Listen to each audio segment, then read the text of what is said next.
ஒரு ட்ரிப் போயிட்டு வந்தா எல்லாமே மாறிடுமா? கண்டிப்பா மாறாது. ஆனா, ஏதாவது என் வாழ்க்கையில ஒரு மாற்றம் நடந்துராதா? ஏதாவது ஒரு சேஞ்சஸ் வேணும் அப்படின்னு நினைக்கிறவங்களுக்கு கண்டிப்பா ஒரு ட்ரிப் மாற்றத்த உண்டாக்கும். ஒரு 4 இயர்ஸ்க்கு முன்னாடி எதையும் பண்றதுக்கு ஒரு ஊக்கமே இல்லாம, ஒரு நெகட்டிவிட்டியோட ஏதாவது பண்ணணும்னு தோணுது. ஆனா என்ன பண்ணணும்னு தோணல. நாம இப்படி இருக்கக்கூடாது அப்படிங்கிறது எனக்கு நல்லாவே தெரிஞ்சுச்சு. அப்பதான் திடீர்னு தோணுச்சு. ஏன் நம்ம ட்ரிப் போக்கூடாது?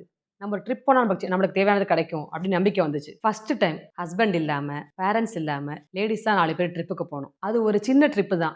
ஆனா, அது என் வாழ்க்கையில ஏற்படுத்தின மாற்றங்கள் ரொம்ப அதிகம். அந்த ட்ரிப்புக்கு அப்புறம் என்னோட மைண்ட் செட்ல மிகப்பெரிய மாற்றம் வந்துச்சு. நெறைய சோசியல் அசோசியேஷன்ல நானாவே வாலண்டியரா போய் ஒர்க் பண்ண ஆரம்பிச்சேன். என் ஃபேமிலிய இன்னும் கொஞ்சம் நான் பெட்டரா கவனிச்சுக்க ஆரம்பிச்சேன். என்னைய நான் பெட்டரா பார்த்துக்க ஆரம்பிச்சேன். டயட்ல இருந்தேன். வெயிட் லாஸ் நல்லா பண்ணேன்.